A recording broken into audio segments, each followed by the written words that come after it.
Muummee barnootaa gara fuulduraatti barannu filachuudhaaf maal gochuu qabna? Dipaartimentii yookiin muummee barnootaa gara fuulduraatti barannu filachuun filannoo guddaa jireenya keenya keessatti taasisnu. Kanaaf muummee filannu dipaartimentii gara fuulduraatti barannu filannu of eeggannoo guddaadhaan filachuu qabna. Dipaartimentiin gara fuulduraatti filannu jireenya keenya gara fuulduraa kan murteessudha. Barnoota waggaa 4-5 barannu akkasumas hojii gara fuulduraatti hojjennu, ogummaa gara fuulduraatti ittiin jiraannus akkasumas daldala yookiin biizinasii keessatti kan hirmaannu ta'e biizinasii gara fuulduraatti hojjennus kan murteessudha. Akkasumas manaajimentii yookiin bulchiisa keessatti hirmaannu ta'e bulchiisa gara fuulduraatti gaggeessuu deemnu kan murteessu waan ta'eef of eeggannoo guddaadhaan murteessuu qabna. Dipaartimentii filachuudhaaf yookiin muummee barnootaa gara fuulduraatti barannu filachuudhaaf wantoota giddu galeeffachuu qabnu muraasa ilaallu. 1. Of beekuu. Muummee gara fuulduraatti barannu filachuu keessatti fedha ofii beekuun baay'ee murteessaadha. Gosa barnootaa baay'ee nutti tolu beekuun maal feena maal barbaanna kan jedhu beekuun baay'ee murteessaadha. Kan gara biraa dandeettii ofii beekuun baay'ee barbaachisaadha. Dandeettiin uumamaa qabnu maalidha? Namni tokko dandeettii fakkii kaasuu qaba. Namni tokko immoo dandeettii rakkoo furuu qaba. Namni tokko immoo dandeettii bulchiisaa qaba. Kanaaf dandeettii uumamaan gaarii irratti taane adda baafachuun barbaachisaadha. Kan gara biraa immoo fedha ofii paashinii ofii beekuun baay'ee barbaachisaadha. Maal irratti hirmaachuu barbaanna? Maaltu nu gammachiisa yoo keessatti hirmaanne kan jedhu beekuun baay'ee barbaachisaadha. Wanti gara biraa immoo vaaliyuu ofii beekuun baay'ee barbaachisaadha. Fuulduratti addunyaa keessa jiraannu kana keessatti dhiibbaa akkamii uumuu barbaanna kan jedhu beekuun baruun baay'ee barbaachisaadha. Namoonni tokko karaa bulchiinsa addunyaa kana jijjiiruu barbaadu. Namoonni tokko immoo karaa waa uumuutiin waan haaraa kalaquutiin karaa kalaqaa addunyaa kana jijjiiranii yoo darban baay'ee barbaachisu. Kanaaf dipaartimentiin filannu kana faana kan wal qabatu, kana faana kan deemu, gara kanatti kan nu eegu ta'uu qaba. Kanaafuu jalqaba irratti of beekuun baay'ee barbaachisaadha. Wanti biraan inni lammaffaan giddu galeeffachuu qabnu carraawwan yeroo ammaa kana jiran adda baafachuu qabna. Gosoota fiildiiwwan adda addaa irratti, hojiiwwan gosa adda addaa irratti riisarchii gochuudhaan adda baafachuu qabna. Addunyaan ammaa industirii yeroo ammaa kana gara kamitti deemaa jira kan jedhu adda baafannee beekuu qabna. Kan biraa hojii yeroo ammaa kana jiran garamitti deemaa jiru. Keessumaa dhiibbate hojiin yeroo ammaa taasisaa jiru fuuldura keenyatti hojiiwwan kamtu itti fufaa, hojiiwwan kamtu immoo baduuf deemaa jira kan jedhu sirriitti adda baafachuu qabna.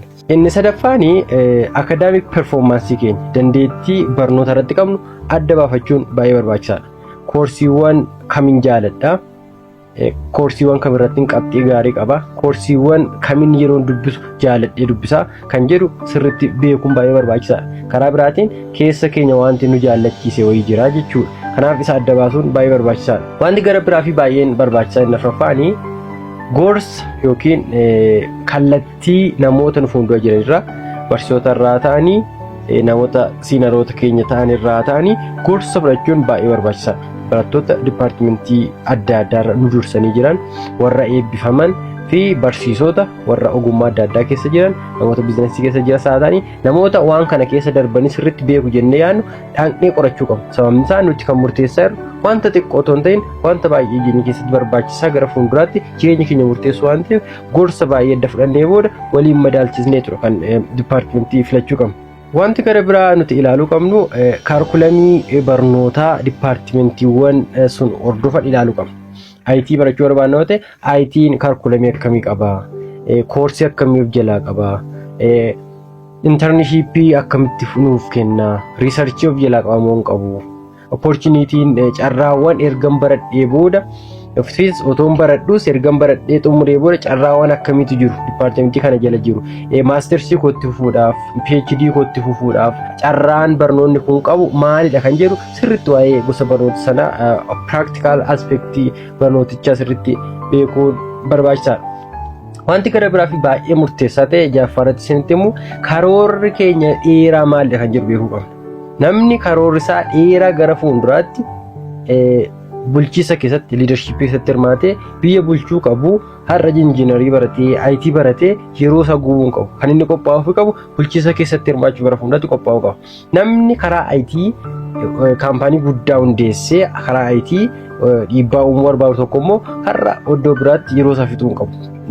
Daandii sana eegaluu qaba jechuudha. Kanaafuu long term goaliin keenya maalidha kan jedhu sirriitti adda baafannee keessa keenya gaafannee beekuu qabna. Steepiiwwan kana dura sadarkaawwan kana dura ilaalle kan akka barruuf nu gargaaru waan ta'eef kanarratti xiyyeeffachuu qabna. Dhumarratti wanti jechuu barbaadu wanta kana dura waan jaalan waan paashinii keenya ta'e isinitti meera.